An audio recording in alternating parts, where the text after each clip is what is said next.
Price the Lord. ദൈവത്തിൻ്റെ അതിപരിശുദ്ധമായ നാമം വാഴ്ത്തപ്പെടുമാറാകട്ടെ. നല്ലൊരു പ്രഭാതം കൂടി കർത്താവ് ദാനമായി നൽകിയത് ഓർത്ത് ദൈവത്തിന് നന്ദി പറയാം.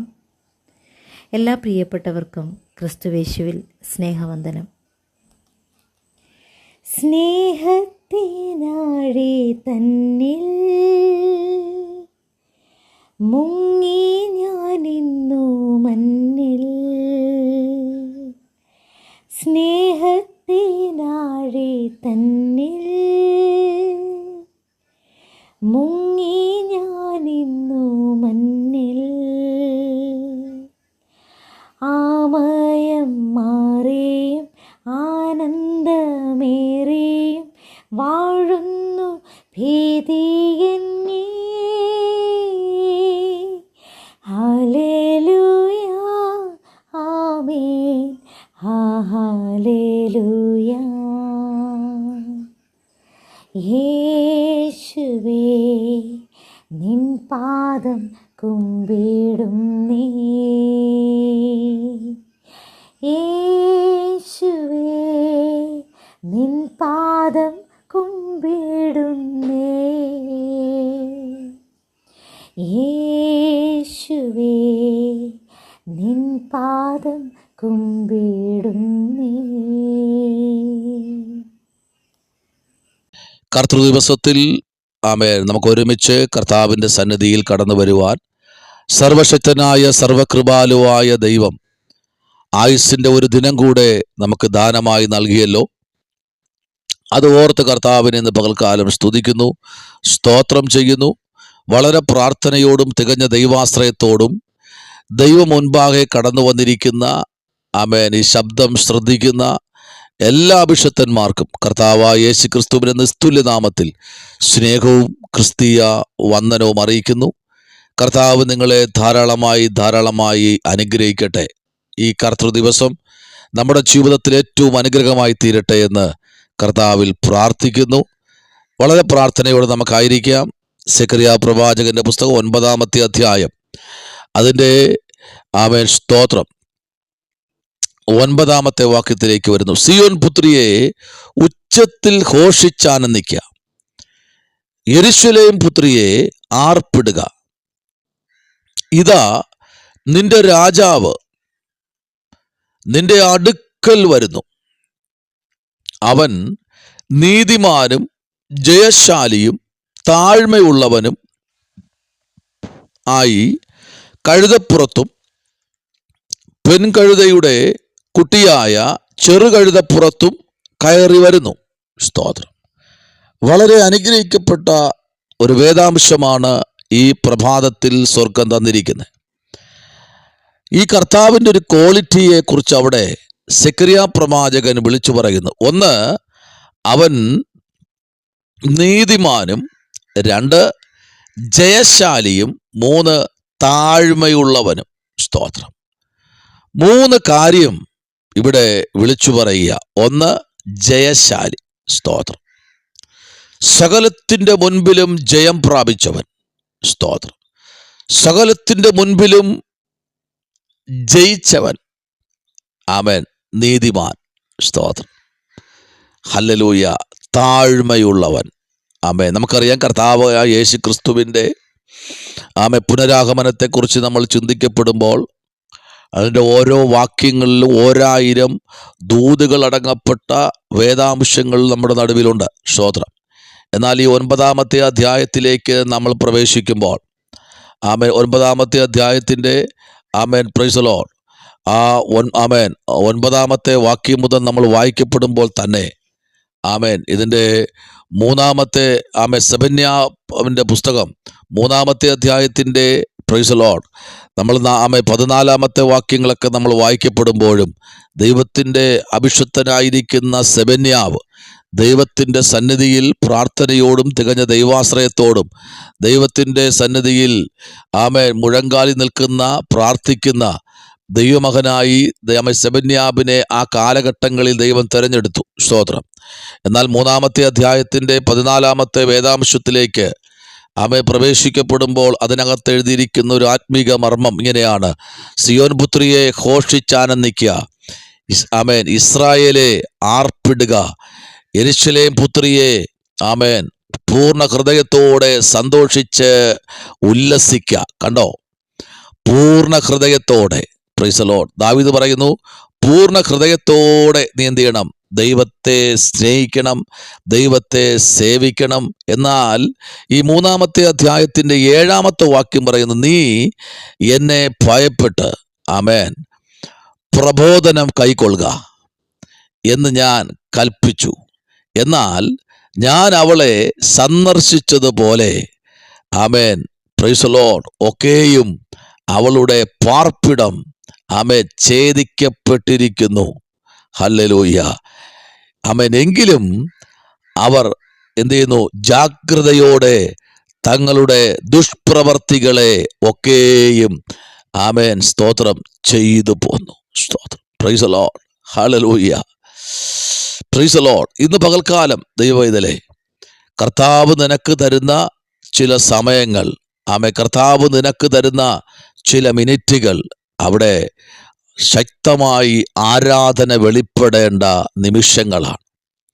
ഇന്ന് ഏറ്റവും കൂടുതൽ നമ്മൾ കണ്ടുവരുന്ന ഒരു പ്രവണതയാണ് ആരാധനകൾക്ക് ഫുൾ സ്റ്റോപ്പ് ഇടുകയാണ്. നോക്കൂ, ഈ 9-ാമത്തെ വാക്യത്തിൻ്റെ തലക്കെട്ട് നമ്മൾ പഠിക്കുമ്പോൾ ക്രിസ്തുവിൻ്റെ വരവിനെ കുറിച്ച് സന്തോഷിക്കുവാൻ സിയോനെ ആമേൻ ഉപദേശിക്കുന്നതെന്നാണ് ഈ 9-ാമത്തെ വാക്യത്തിൻ്റെ തലക്കെട്ട് നമ്മൾ ആമേൻ വായിക്കപ്പെടുമ്പോൾ കാണാൻ കഴിയുന്നത്. സ്തോത്രം. അപ്പോൾ എന്താണ് ഈ പുസ്തകത്തെക്കുറിച്ച് കാണിക്കുന്നത്? ക്രിസ്തുവിൻ്റെ ആമേൻ വരവിനെ കുറിക്കുന്നതാണ് ഈ പുസ്തകത്തിൻ്റെ ആമേൻ ഉള്ളടക്കം. Price the Lord. എന്നാൽ നോക്കൂ, അതിൻ്റെ 8-ാമത്തെ വാക്യത്തിലേക്ക് നാം പ്രവേശിക്കുമ്പോൾ 9-ാം അധ്യായത്തിൻ്റെ 8-ാമത്തെ വാക്യം, ആരും പോക്കുവരവ് ആമേൻ പ്രൈസ് ദി ലോർഡ് ചെയ്തിട്ടില്ലാത്തതിരിക്കെ ഞാൻ ഒരു പട്ടാളമായി എൻ്റെ ആലയത്തിനു ചുറ്റും പാളയമിറങ്ങും. ഇനി ഒരു പീഡകനും അവരുടെ ഇടയിൽ കൂടി ആമേൻ കടക്കുകയില്ല. ഇപ്പോൾ ഞാൻ സ്വന്തം കണ്ണുകൊണ്ട് കണ്ടുവല്ലോ. നോക്കിക്കേ, ഒരു വലിയൊരു സൈന്യമായി തൻ്റെ ആലയങ്ങൾക്ക് ചുറ്റും കർത്താവ് ഇറങ്ങാൻ പോകുക. Price the Lord. ഒരു വലിയൊരു പട്ടാളമായി. നമുക്കറിയാം, സോൾജേഴ്സ്, മിലിറ്ററി, സ്തോത്രം, ഇവരൊക്കെ പ്രൈസ് ദി ലോർഡ് ഒരു നിയമത്തിൻ്റെ കീഴിൽ അവർ നിൽക്കുമ്പോൾ വേറെ ഒന്നും അവരുടെ മേൽ അടിച്ചേൽപ്പിക്കാൻ കഴിയില്ല. ഒരു കമാൻഡറിൻ്റെ കീഴിൽ 1000 പേരോ 500 പട്ടാളക്കാരോ ഉണ്ടെങ്കിൽ ഈ 500 പേർക്കും കൊടുക്കുന്ന നിർദ്ദേശം 500 തലത്തിലല്ല, ഒറ്റ നിർദ്ദേശം. Price the Lord. അവരെ ആരെങ്കിലും എതിർക്കുകയോ അവരെ എന്തെങ്കിലും ബുദ്ധിമുട്ട് ചെയ്യുകയാണെങ്കിൽ ഉടനെ ഷൂട്ട് ചെയ്യാനാ. Price the Lord. അപ്പോൾ അവരെ ഏൽപ്പിച്ച ദൗത്യം അവർ കൃത്യമായി ചെയ്യും. മുഖം നോക്കത്തില്ല. അവരെ ഏൽപ്പിച്ച അധികാരത്തെയാണ് അവർ ഭയപ്പെടുന്നത്, അനുസരിക്കുന്നത്. ആമേൻ. ഇവിടെ നോക്കിക്കേ, ഈ 8-ാമത്തെ വാക്യം പറയുന്നത് ഇങ്ങനെ, ആരും പോക്കുവരുത്ത് ചെയ്തിട്ടില്ലാത്തതിന്, പ്രൈസ് ദി ലോർഡ്, ചെയ്യാതിരിക്കേണ്ടതിന്. അപ്പോൾ ഇനി ദൈവ ആലയങ്ങൾക്കകത്ത് അല്ലെങ്കിൽ ദൈവ ആലയത്തിൻ്റെ പരിസരങ്ങളിൽ ആമേൻ സ്തോത്രം ഈ പ്രവണതയുള്ളവർ എന്ന് പറഞ്ഞാൽ സ്തോത്രം, പ്രൈസ് ദി ലോർഡ്, ആമേൻ, ദൈവത്തിന് വിരോധമായി ദൈവജനത്തെ പീഡിപ്പിക്കാൻ, ദൈവജനത്തെ തകർത്ത് കളയാൻ ഒരു പീഡകനും ഇനിമേൽ നിന്റെ ആലയത്തിനകത്തോ പരിസരത്തോ ഉണ്ടാകത്തില്ല. വചനം അങ്ങനെ പറയുന്നത്. സ്തോത്രം. അപ്പോൾ എന്താ ചെയ്യേണ്ടത്? സിയോൻ പുത്രി എന്ത് ചെയ്യണം? ഉച്ചത്തിൽ ഘോഷിച്ചാനന്ദിക്കണം. എന്നെ കേൾക്കുന്ന ദൈവഭക്തന്മാരോട്, ദൈവത്തിൻ്റെ ദാസിമാരോട് ദൈവാത്മാവെന്ന് പകൽക്കാലം പറയുന്നത്, ശക്തമായി നിങ്ങളുടെ ആരാധന വെളിപ്പെടണം. നിങ്ങളെ ഭയപ്പെടുത്താൻ നിൽക്കുന്ന ചില പീഡകന്മാരെ യേശുവിൻ്റെ നാമത്തിൽ നിങ്ങൾ ശാസിക്കണം. സെക്രിയാവിൻ്റെ പുസ്തകം 2-ാമത്തെ അധ്യായം അതിൻ്റെ 5-ാമത്തെ വാക്യത്തിലേക്ക് വരുമ്പോൾ, സെക്രിയ പ്രവാചകന്റെ പുസ്തകം 2-ാം അധ്യായം അതിൻ്റെ 5-ാമത്തെ വാക്യത്തിലേക്ക് വരുമ്പോൾ അവിടെ ഇങ്ങനെ പറഞ്ഞു, എന്നാൽ ഞാൻ അതിന് ചുറ്റും തീമതിലായിരിക്കും. ആമേൻ സ്തോത്രം. ഞാൻ ആമേൻ, സ്തോത്രം. അതിൻ്റെ നടുവിൽ മഹത്വമായി ഇരിക്കും, സ്തോത്രം, എന്ന് യഹോവയുടെ അരുളപ്പാട്, സ്തോത്രം. അതിൻ്റെ നടുവിൽ പ്രൈസ് ദി ലോർഡ് മഹത്വമായിരിക്കും, പ്രൈസ് ദി ലോർഡ്, എന്ന് യഹോവയുടെ അരുളപ്പാട്, സ്തോത്രം. എന്താ അവിടെ പറഞ്ഞത്? എന്നാൽ ഞാൻ എന്തു ചെയ്യും? അതിന് ചുറ്റും തീമതിലായിരിക്കും. പ്രാർത്ഥിക്കുന്നവന് ചുറ്റും, ദൈവത്തെ ആരാധിക്കുന്നവന് ചുറ്റും തീമതിലായിരിക്കും ദൈവം. ഈ പ്രഭാതത്തിൽ ആലയങ്ങൾക്ക് ചുറ്റും ദൈവം ആരായിരിക്കും? തീമതിലായിരിക്കും. ഹല്ലേലൂയ. 7-ാമത്തെ അധ്യായത്തിന്റെ 14-ാമത്തെ വാക്യത്തിലേക്ക് വരപ്പെടുമ്പോൾ ആമേൻ, അതിനകത്തൊരു ദൂതൂടെ ഇന്ന് പകൽക്കാലം ആമേൻ വിളിച്ചു പറയുന്നു. ഞാനൊരു ചുഴലിക്കാറ്റ് കൊണ്ട് അവരെ, ആമേൻ, പ്രൈസ് ദി ലോർഡ്, അവർ അറിയാത്ത സകല ജാതികളുടെയും ഇടയിൽ പാറ്റിക്കളയും. Praise the lord. കണ്ടോ? ഹല്ലേലൂയ. ഇപ്പോൾ ആയിരിക്കുന്ന അവർ നിങ്ങളെ പീഡിപ്പിച്ചുകൊണ്ടിരിക്കുന്ന വ്യക്തിയായിരിക്കാം. അവരെ ദൈവം എൻകൗണ്ടർ ചെയ്യും. Price the Lord. ആ ദേശത്ത് നിന്ന് ദൈവം അവരെ മാറ്റിക്കളയും. ഹല്ലേലൂയ. ആമേൻ. കണ്ടിട്ടില്ലേ എൻകൗണ്ടർ ചെയ്യുന്നത്? ഇപ്പോൾ പാർത്തുകൊണ്ടിരിക്കുന്ന ദേശത്ത് നിന്ന് അവരെ മാറ്റി ഏതെങ്കിലും ഒരു ദേശത്ത് അവരെ കൊണ്ട് പാർപ്പിക്കും. ആമേൻ, സ്തോത്രം. ആമേൻ. നോക്കിക്കേ, സകല ജാതികളുടെയും ഇടയിൽ പാറ്റിക്കളഞ്ഞു. ദേശമേ, ആരും പോക്കുവരുത്ത്, ആമേൻ, ഇല്ലാത്തവണ്ണം അവരുടെ മുൻപിൽ ശൂന്യമായി തീർന്നു. അങ്ങനെ അവർ ആമേൻ, ആ മനോഹര ദേശത്ത് ശൂന്യമാക്കി കളഞ്ഞു. സ്തോത്രം. മനോഹര ദേശത്ത് എന്ത് ചെയ്തു? ശൂന്യമാക്കി കളഞ്ഞു. സ്തോത്രം. ഹല്ലേലൂയ. അപ്പോൾ ദൈവം ചിലരെയൊക്കെ എടുത്ത് മാറ്റിക്കളഞ്ഞാൽ, ദൈവപൈതലേ, നിന്റെ പ്രാർത്ഥന ഇന്ന് പകലിൽ ഏറ്റവും അത്യാവശ്യമാണ്.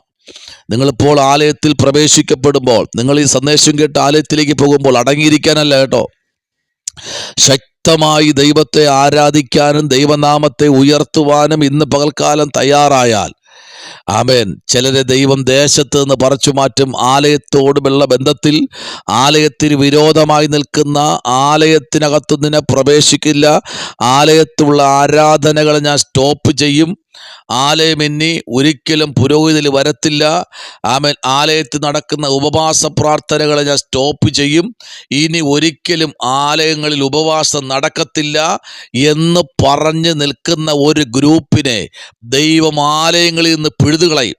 സ്തോത്രം. ഹല്ലേലൂയ. മനസ്സിലാവുന്നുണ്ടോ? ആലയങ്ങളിൽ എന്ത് ചെയ്യും? പിഴുതുകളയും.